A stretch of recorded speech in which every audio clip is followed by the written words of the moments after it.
All right. So I hope I am clearly audible and visible. So welcome back everyone to the series where we are backtesting strategy, particularly based on 9 and 20 EMA. तो इसके basis पे हमने कल कुछ back testing continue की थी जिसमें हमने ऑलमोस्ट लगभग 10 एंट्रीज तक देख लिया था कि क्या हो रहा था और ये हमारे रिजल्ट थे। आज हम इसी को कंटिन्यू करने वाले हैं। ठीक है। तो कल अगर आपने कल यानी कि बेसिकली मैंने एक वीडियो ऑलरेडी डाली हुई है, आप उसको जाके देख सकते हो तो आपको जनरल आइडिया आ जाएगा कि मैं किस बारे में बात कर रहा हूँ। एंड ऑल्सो कि कल बजट डे भी था तो उससे मार्केट फ्लक्चुएशन बहुत ज़्यादा दिखा था। मार्केट लगभग जो सेंसेक्स था वो 1500 पॉइंट गिरा था और निफ्टी लगभग 450 पॉइंट गिरा था। तो आज रिकवरी हुई है और आज सेंसेक्स आप देख सकते हो 943 पॉइंट्स रिकवर करके 81,666 पे पहुंचा है। निफ्टी 262.95 पे पहुंची है। तो हाँ, कल न्यूज़ के बेसिस पे ट्रेडिंग हुई थी तो इसलिए आपको यहाँ पे बड़ा दिख मतलब कल बहुत नॉर्मल से ज़्यादा मोमेंटम, वोलेटिलिटी और बहुत सारी चीज़ें दिखी थी। विक्स भी आज थोड़ा सा लो था, मतलब कंपेरेटिवली 1.23 आज गिरा है VIX. VIX is basically volatility के बारे में बताता है। एंड आज आपको अगर दिख रहा है तो मेरा सेटअप थोड़ा सा स्टेबल दिखेगा comparatively. All courtesy courtesy all courtesy to my elder sister, बड़ी दीदी की कटसी के कारण हुआ है ये। ठीक है। So let's just begin. तो एक बार मैं जनरल आइडिया देता हूँ जो लोग डायरेक्टली इसी वीडियो पे आए हैं कि बैक टेस्टिंग होता क्या है।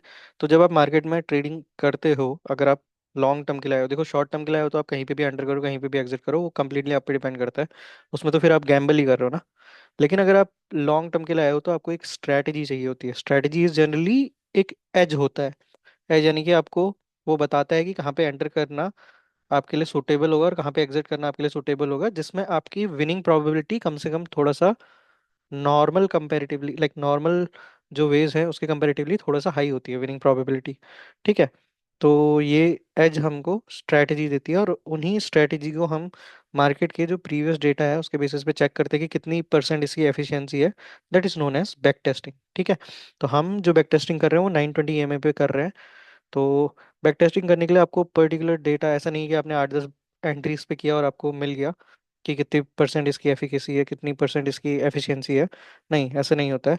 आपको लगभग मतलब 50-100 बार आपने वो ट्राई करना पड़ेगा, डिफरेंट डिफरेंट डेज पे, डिफरेंट डिफरेंट मंथ्स पे, तब आपको क्लियर आइडिया होगा कि हाँ this is how it is working or not, like if it is working or not. Right. कितना आप उस पर डिपेंड कर सकते हो।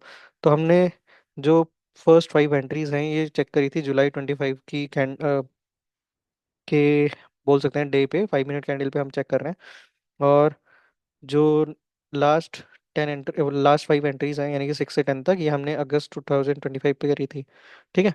तो आज हम कंटिन्यू करेंगे 11 से और आज हम ट्राई करेंगे किस पे।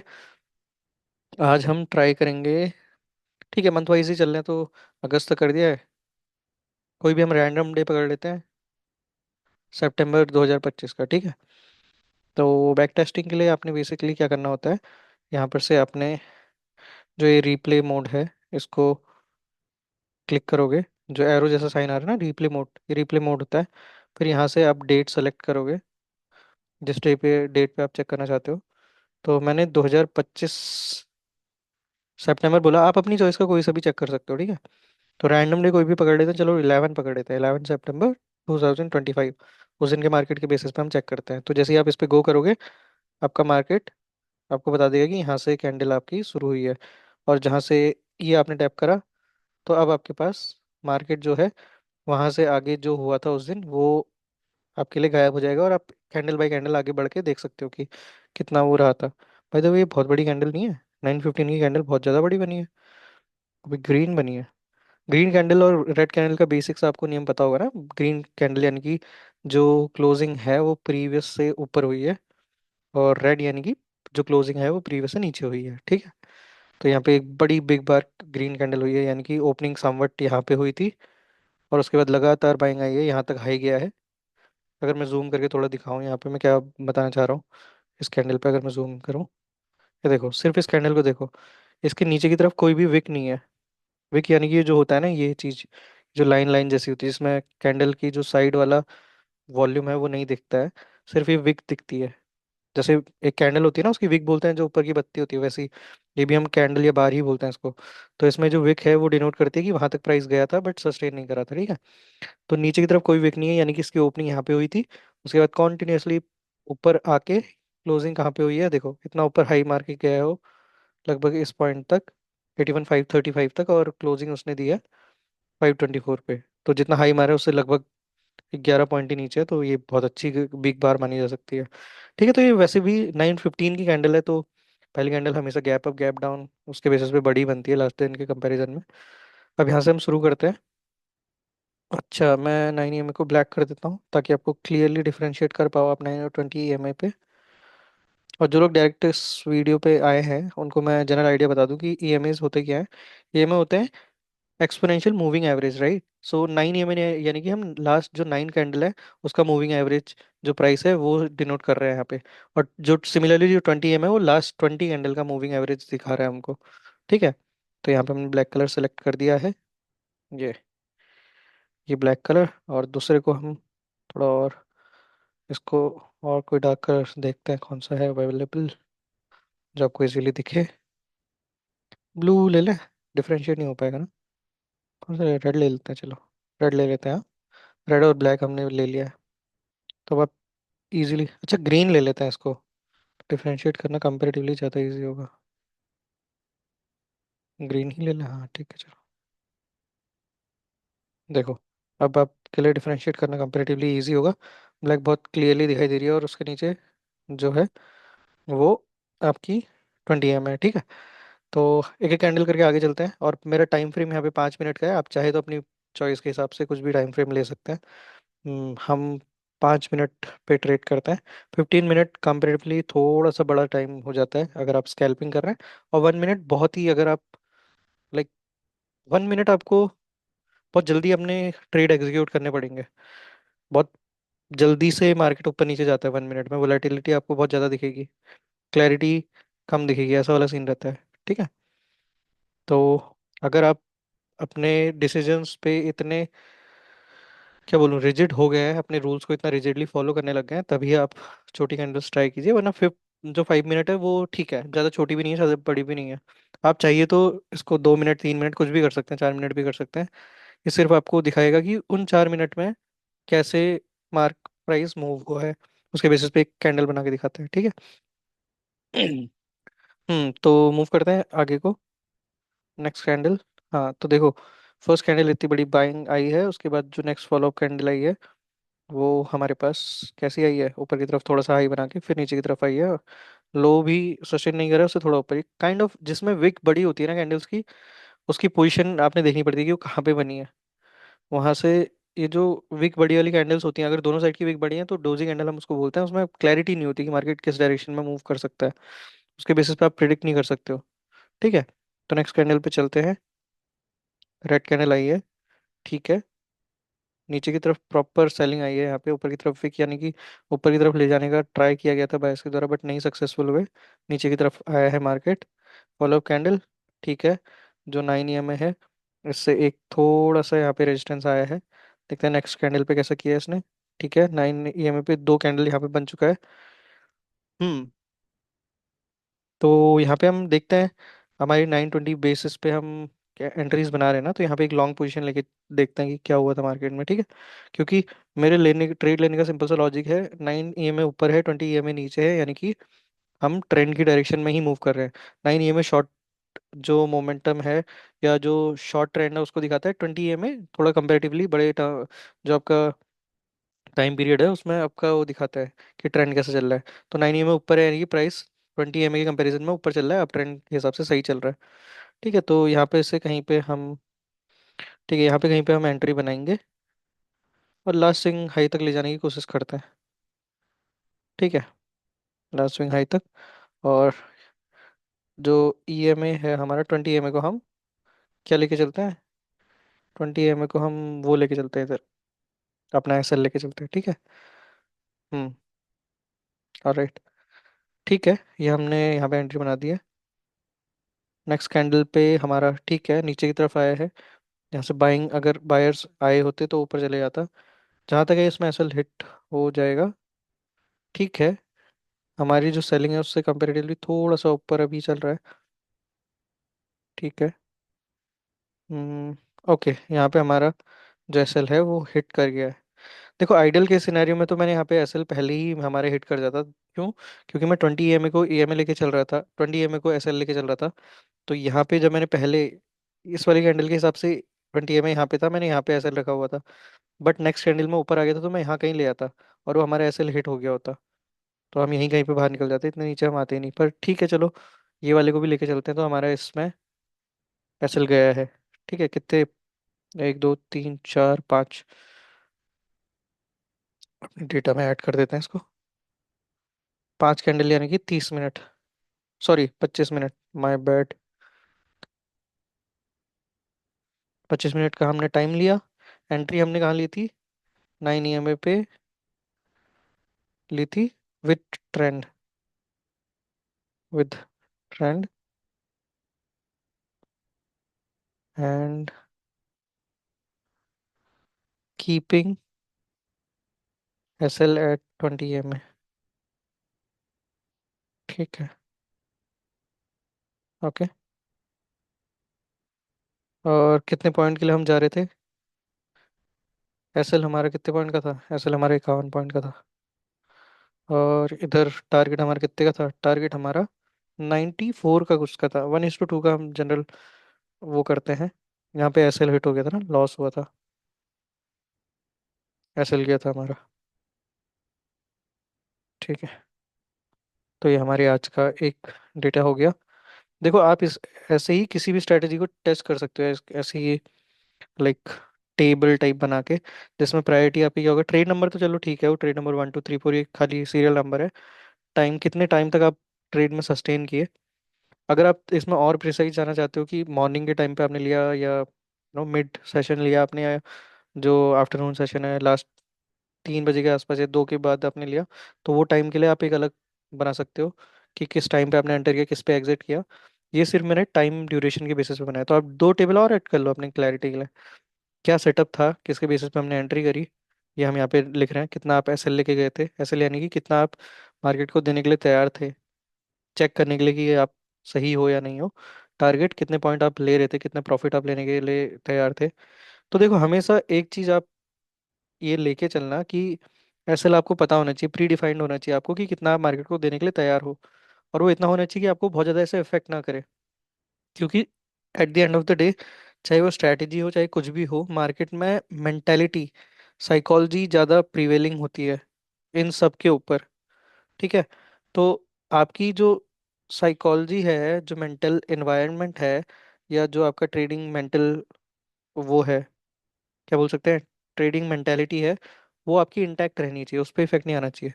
और ये जो छोटे छोटे एटॉमिक लेवल पे आपके जो आप स्टेप्स लेते हो, या उसको बहुत बड़े लेवल पे इफेक्ट करते हैं। ठीक है। तो एसएल आपका प्री डिफाइंड होगा। तो आपको पता होगा कि कितना आप लॉस ले मतलब कितना आप लॉस ले सकते हो इसमें। और उतना लॉस आपको हो जाता है तो आप निकल जाओ, कोई बात नहीं।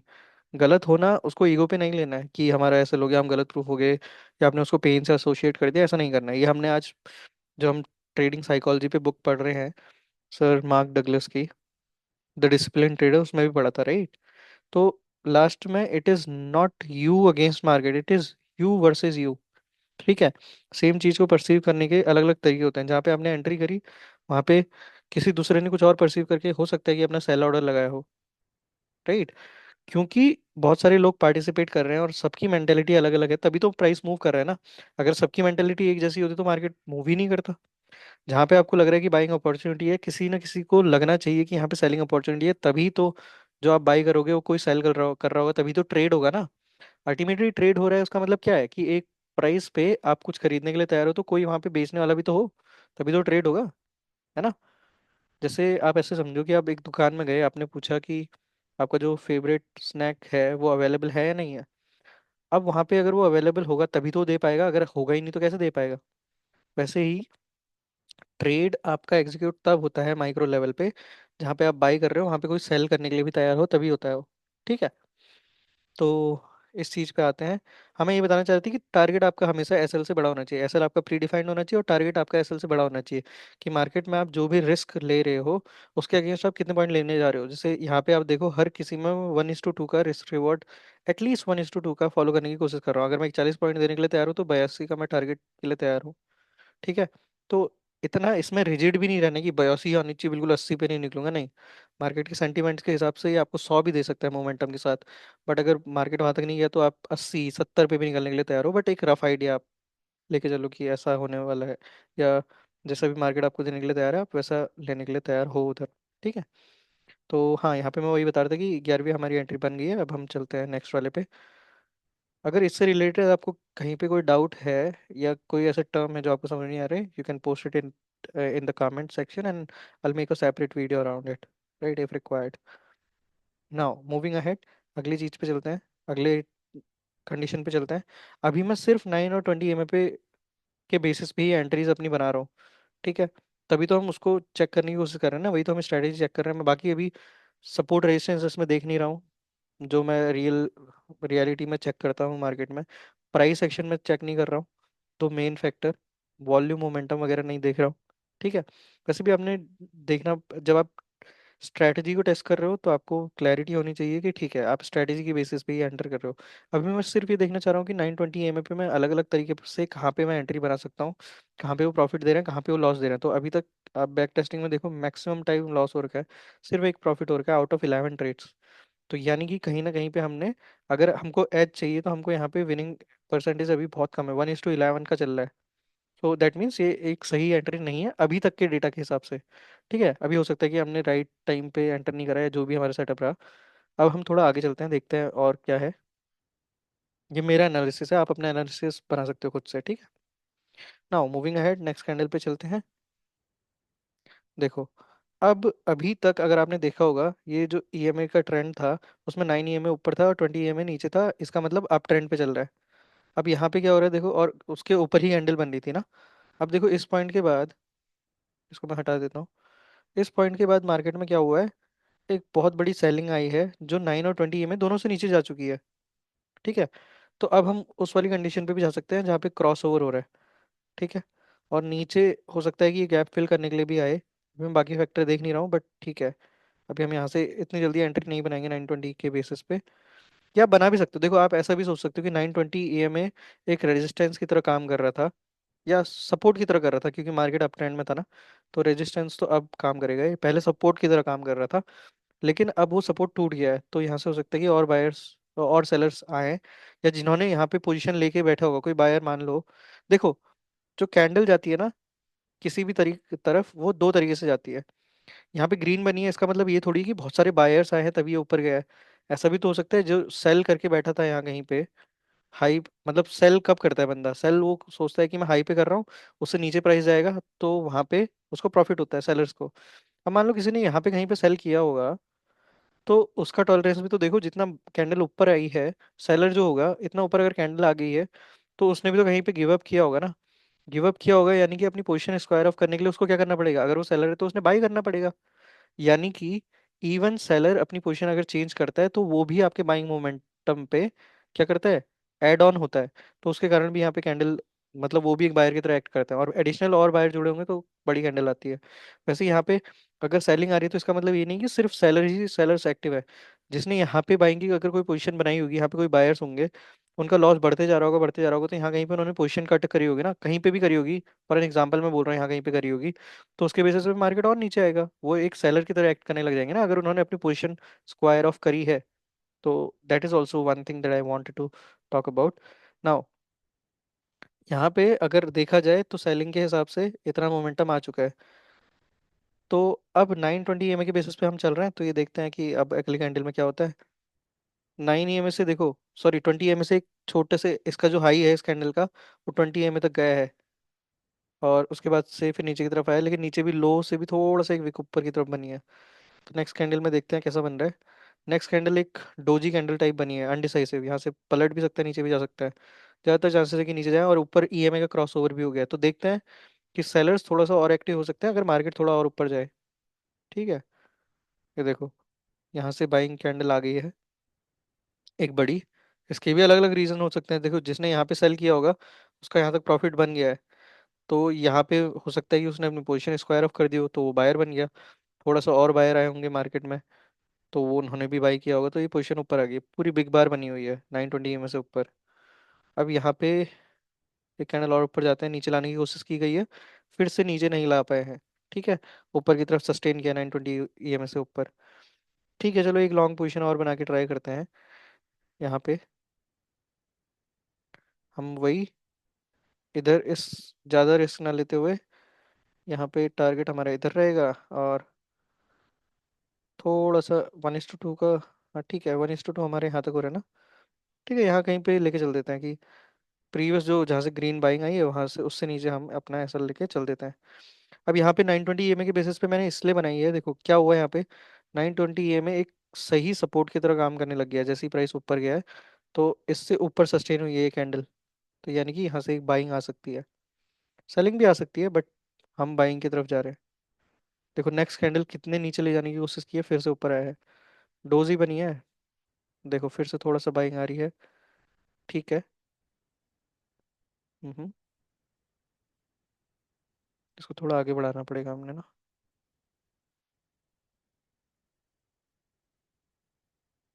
कहाँ पे एंट्री करी थी हमने? हाँ यही तो करी थी ना।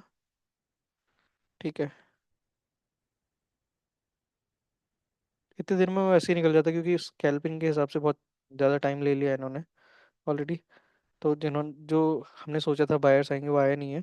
अगर बायर्स नहीं आएंगे तो अल्टीमेटली सेलर्स एक्टिवेट हो जाएंगे, या जिन्होंने इतनी देर तक पोजीशन होल्ड करी है वो भी अपनी पोजीशन स्क्वायर ऑफ करेंगे। राइट। क्योंकि बड़े प्लेयर से ज़्यादा छोटे छोटे प्लेयर भी मार्केट को इफेक्ट करता है ना, ग्रुप मेंटालिटी से चलता है। चलिए उसके बेसिस पे अभी हम यहाँ पे देख नहीं रहे हैं, अभी तो हम 920 में देख रहे हैं, तो उसके बेसिस पे देखते हैं क्या चल रहा है। यहाँ पे कहीं पे हमारी पोजीशन अभी भी स्क्वायर ऑफ नहीं हुई है, क्योंकि हमारा एसएल हिट नहीं हुआ है। हाँ यहाँ पे हमारा एसएल अब हिट हो गया है। ठीक है, तो कितनी कैंडल लगी है हमको?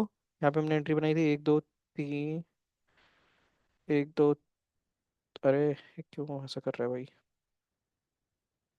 ठीक है, 1 2 3 4 5 6 7 8 9 10 11 12 13 14 15 16वीं कैंडल पे हमारा हुआ है।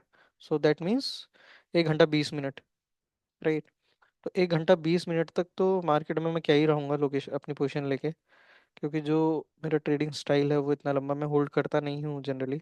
और स्पेशली इस टाइप के मार्केट में देखो, अगर मेरे को थोड़ा बहुत ऐसे ऊपर की तरफ जाते हुए दिखता, हायर हाइज बनाते हुए जा रहा है, तो फिर भी शायद मैं होल्ड कर लेता। बट यहाँ पे जब साइडवेज हो गया मार्केट पे, उतने पे तो हम निकल ही जाते। बट ठीक है, यहाँ पे that is not the thing that we are talking about, right. यहाँ पे हम स्ट्रैटेजी के बेसिस पे चल रहे हैं, तो डेटा हम यहाँ लिख लेते हैं कि हमने क्या करा। 80 मिनट तक होल्ड करा है। कहाँ पे हमने बाई की थी?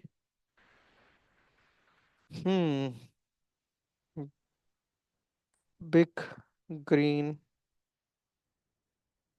बार came from below 20 EMA and closed above 9 EMA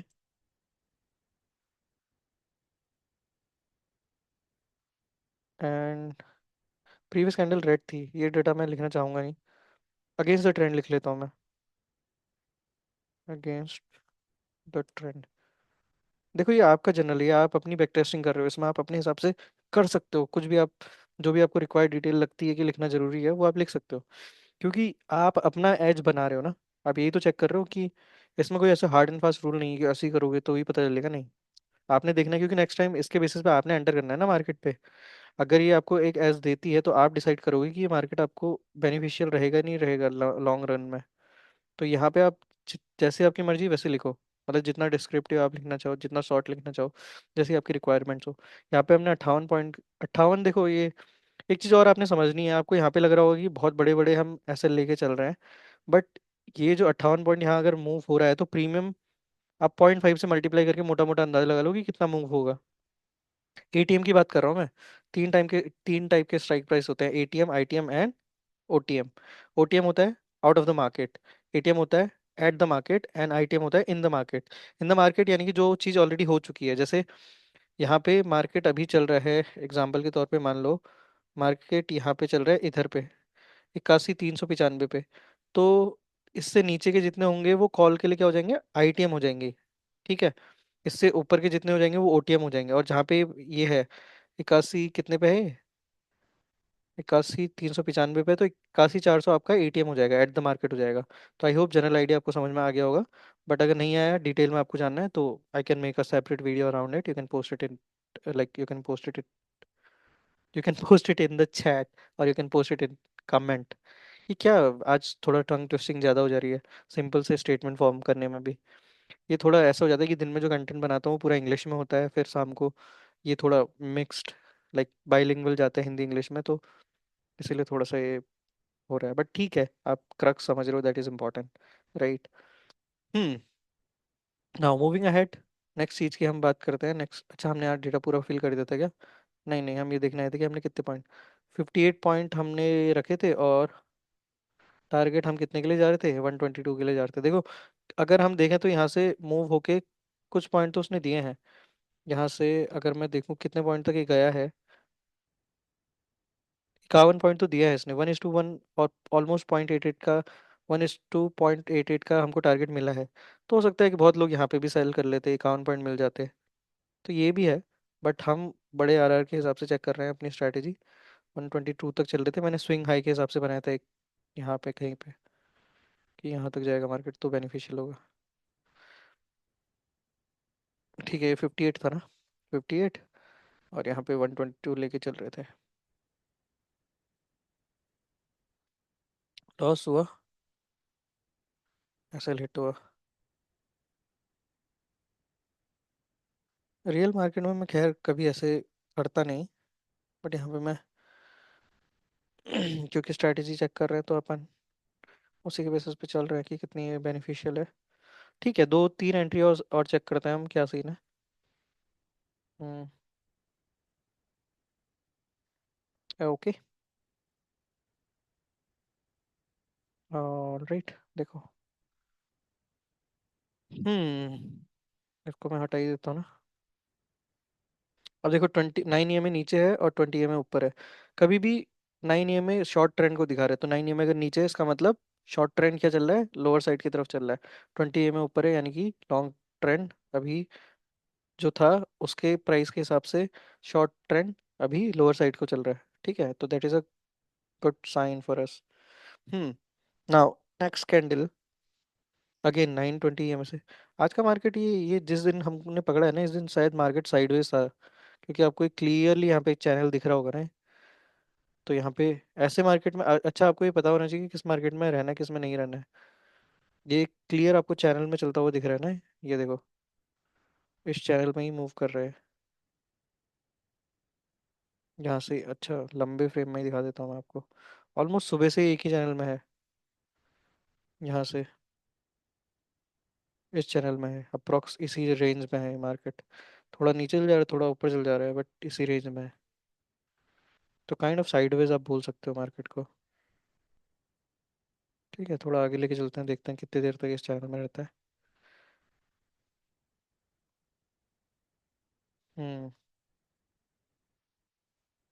अब देखो ये कैंडल थोड़ा सा बायर्स को अट्रैक्टिव लग सकती है, क्योंकि एक ही कैंडल ऊपर नहीं आई है अभी भी। ट्रेंड के हिसाब से देखा जाए तो 20 EMA ऊपर है और 9 EMA ऊपर है, तो यहाँ पे एक सेफर एंट्री नहीं बन सकती 920 EMA के हिसाब से।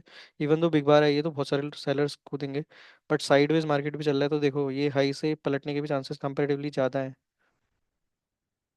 ठीक है, एक अच्छी कैंडल के साथ इन्होंने क्लोज किया है और 9 EMA भी ऊपर है, तो यहाँ पे हम एंट्री बना सकते हैं। हो सकता है कि ये साइडवेज वाला मार्केट टूट रहा हो।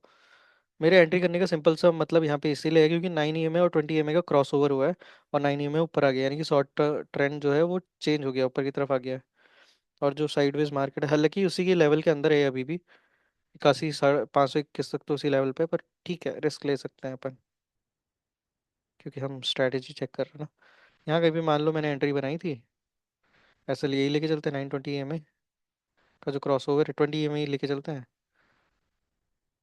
32 पॉइंट का SL है, तो 1:2 का टारगेट, ठीक है, मान लो इतना लेके चलते हैं। 1:2 ले लेते हैं, ठीक है, मोटा मोटा 60-65 पॉइंट। ठीक है, नेक्स्ट कैंडल में क्या हुआ देखो, ईएमए नीचे तक आ गया, टारगेट हिट हो गया, फाइनली फाइनली बहुत देर बाद टारगेट हिट हुआ है हमारा, इस स्ट्रैटेजी की बेसिस पे। उस पर भी सस्टेन हालांकि हुआ नहीं है, बट टारगेट तो हिट हो गया है देखो, जहाँ पे हमने किया था एग्जैक्ट वहीं पे टच करके आ चुका है। हम्म। कितनी कैंडल में देखो टारगेट हिट होना होता है, अगर मोमेंटम मिल जाता है तो कितनी जल्दी हो जाता है, 3 कैंडल में हो गया 15 मिनट में, कभी कभी 5 मिनट में भी हो जाता है, कभी कभी 10 मिनट। बट इससे ज़्यादा अगर टाइम ले रहा है तो जो शॉर्ट मतलब टाइम पीरियड के लिए होता है उनको ज़्यादा अफेक्ट, वो ज़्यादा वो करता नहीं है, अट्रैक्ट नहीं करता है। फिर अपनी पोजीशन स्क्वायर ऑफ वगैरह करने लग जाते हैं। ठीक है, यहाँ पे 9 and 20 EMA cross over, and we entered at slightly above 9 EMA, keeping SL at cross over और एट 20 EMA। ठीक है। हम्म। हमने कितने पॉइंट, 32 पॉइंट यहाँ रख के चल रहे थे, और उसके अगेंस्ट हमने 64-65 पॉइंट लिए थे। कितना लिया था देख लें जल्दी से, 60 करीब लिए थे if I am not wrong. 66 point का टारगेट हमारा था। और कितने का SL था हमारा, 32 का, 32.5 का था, 32 और 66 मान लेते हैं, चलो। हम्म। Target hit.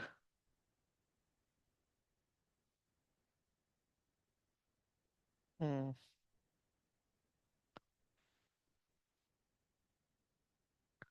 चलिए आगे देखते हैं क्या होता है इसमें।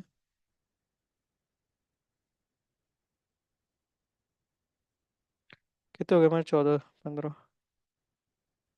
दो एंट्रीज और चेक करते हैं ताकि आपको जनरल आइडिया आ जाए कि कितना देर लग रही है, क्या लग रहा है।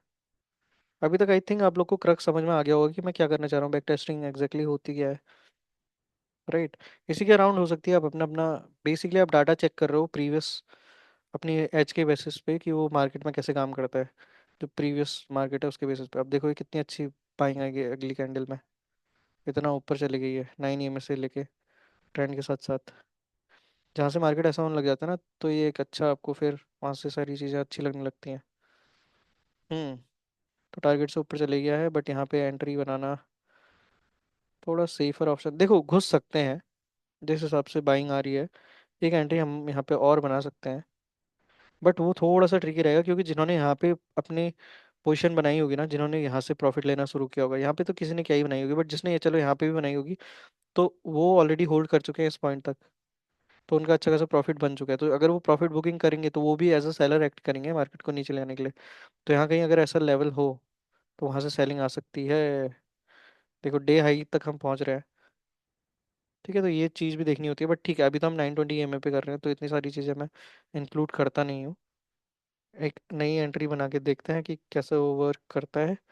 लॉन्ग पोजीशन बना ले क्या, जिस हिसाब से बाइंग आई है 9 EMA से। मान लो हम यहाँ कहीं एंटर करते हैं और 9 EMA तक लेके जाते हैं एसएल को, अगर हम अपने 9 EMA से, या हाँ 9 EMA ही ले लेते हैं। 75 पॉइंट बड़ा एसएल बन रहा है। ठीक है, यहाँ से 75 के हिसाब से बड़ा टारगेट हमारा, ठीक है, 151 का हम लेके चलते हैं, देखते हैं क्या होता है इसमें।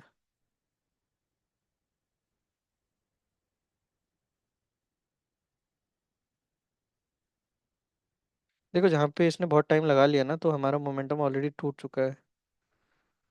बट एक अच्छी बात यह है कि मोमेंटम भले ही टूट चुका है, लेकिन सारी कैंडल की क्लोजिंग ये में से ऊपर हो रही है, बट उतनी स्ट्रांग नहीं हो रही है, तो यहाँ पे मार्केट थोड़ा सा तो प्रॉब्लमेटिक है। हमने एंट्री यहाँ पे बनाई थी, ठीक है, तो ऑलरेडी हमारी 3 4 5 6 7 8 9 10, 10 हमारी कैंडल्स जा चुकी हैं ऊपर।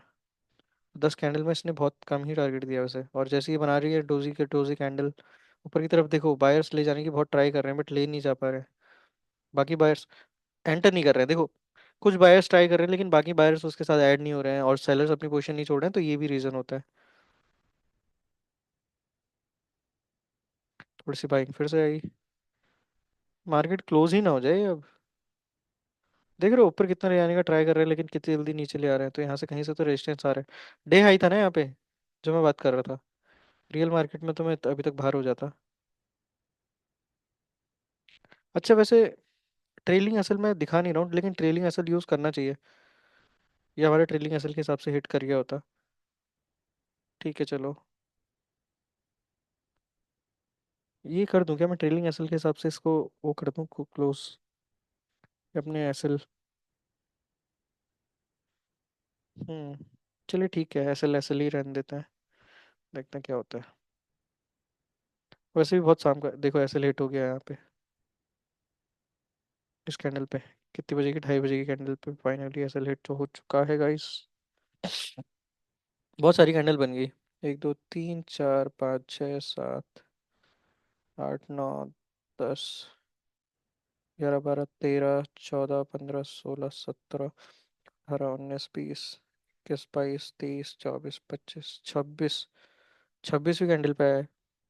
तो समझ रहे हो, 130 मिनट, यानी कि 2 घंटा 10 मिनट। इतना लंबा तो होल्ड में नहीं करता, ट्रेलिंग एसएल से चल रहे होते, बट ठीक है, ये वाला ट्रेड मान लो कि हमने इसके बेसिस पे किया है। 130 मिनट लिख लेते हैं। और कहाँ पे हमने एंट्री करी थी, 9 big bar with the trend.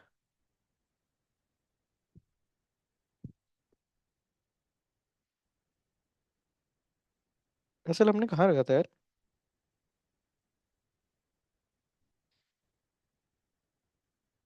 इधर पे जो हमने एसएल बनाया था, ये किस हिसाब से बनाया था यार? ईएमए के नीचे था क्या ये? दोबारा पीछे जाके देख पाएंगे क्या पर?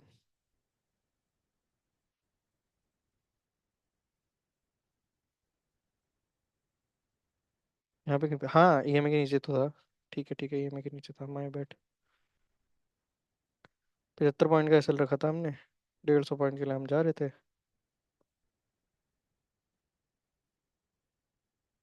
एसएल हो गया था हमारा रेट यहाँ पे।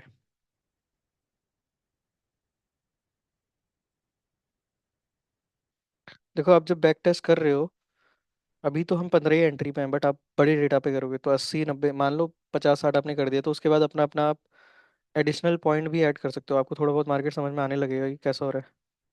तो आप एडिशनल चीज़ें देख सकते हो कि यहाँ पर से हमने इधर एंट्री बनाई होती है, यहाँ पे हमने टारगेट ले लिया होता, तो ऐसा होता है ऐसा होता करके। समझ रहे हो, 130 मिनट्स आने हैं। बट अभी हम नहीं करेंगे, क्योंकि अभी तो हम बहुत छोटे डेटा पे हैं। 15 ही हमने एंट्री ली है, आज हम 5 ही एंट्री और लेंगे। ये दिन ही खत्म हो गया मेरे ख्याल से। 2:30 बजे के बाद तो क्या ही ट्रेडिंग होगी, बट ठीक है, लेके देख लेते हैं एक और एंट्री। यहाँ पे वैसे अगर हमको कैंडल मिलेगी 920 के बेसिस पे, तो अपन एंटर करके देखेंगे।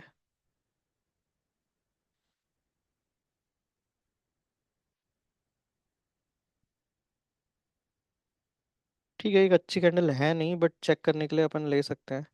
डोजी कैंडल पे वैसे हैंडल एंट्री बनाना फायदेमंद है नहीं। अगली कैंडल पे एसल हिट हो जाता है, नहीं लिया। सही करा। ठीक है, 3 बजे के बाद तो मार्केट वैसे भी खेल ही करता है भाई। चलो अगले दिन पे हम आ गए हैं। अगले दिन गैप अप ओपनिंग हुई है, और मार्केट अपना हाई यहाँ बना के आया है। और ओपन यहाँ हुआ है। ओपन यहाँ पे हुआ है मार्केट, उसके बाद हाई यहाँ बना के नीचे लो इतना मार के यहाँ पे क्लोज हो गया। ठीक है, पहली कैंडल 9:15 की। अभी ईएमए से बहुत ऊपर चल रहा है, ईएमए पे आने देते हैं इसको पहले।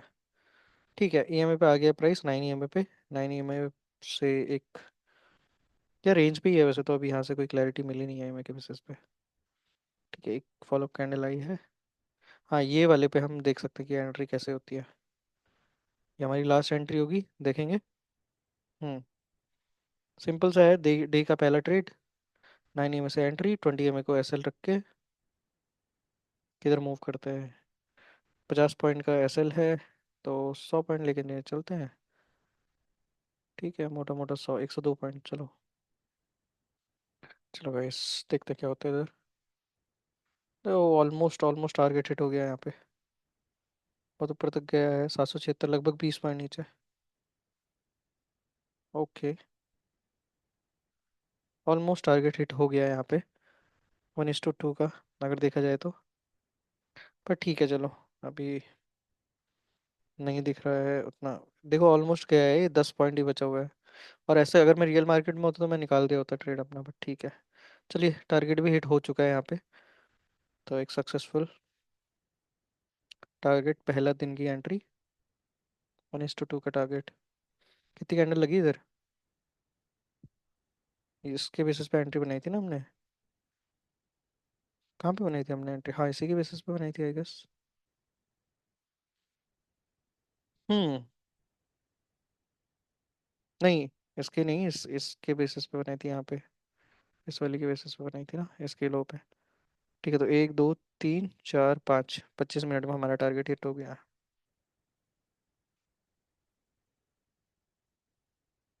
इसीलिए आपने ना ज़्यादा करना होता है।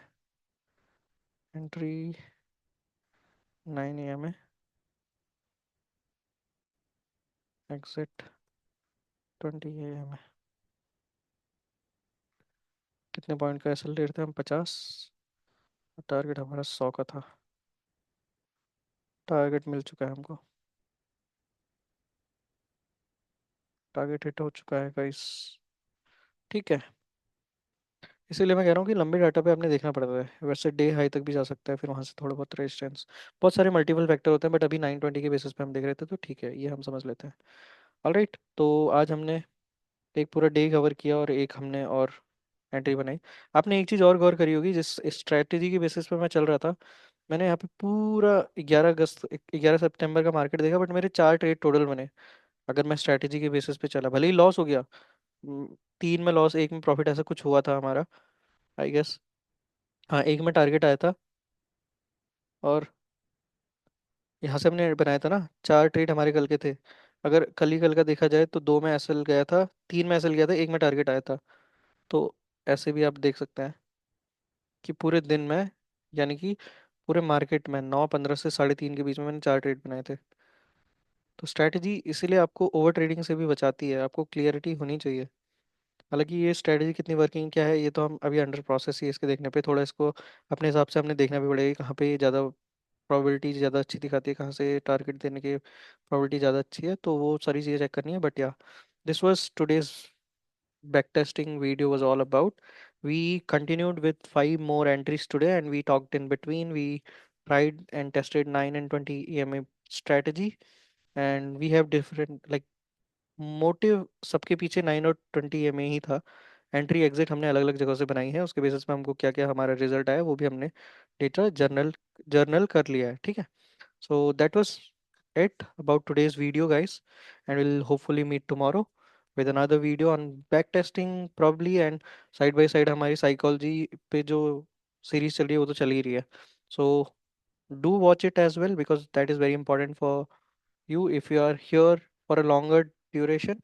But if you are for shorter duration, then okay, फिर तो आप कुछ भी करो, मार्केट में सब चलता है, right? But if you are here to survive, if you are here to, you know, if you are here with the mindset of a marathon runner, then yes, those videos are for you. Go watch it. And also, even if you are not into trading, देखो, अगर ये video देख रहे हो तो आप trading में तो ऑब्वियसली हो ही, कुछ ना कुछ इंटरेस्ट है, या आप स्टार्टिंग पोजीशन पे हो, इंटरमीडिएट पोजीशन पे हो, या बिगिनर हो, जो भी हो, या प्रो भी हो सकते हो, तो भी आपके लिए हेल्पफुल है। अगर नहीं भी हो तो भी साइकोलॉजी पे आपकी हेल्प करेगी वो जो सीरीज है बुक्स वाली, जहाँ पे मैं मार्क डगलस की बुक द डिसिप्लिन ट्रेडर को फॉलो कर रहा हूँ। Go watch it out as well. So, if you have come so far, thank you so much for sticking around. And yes, thank you so much, universe. Thank you so much, Radharanji, and peace out.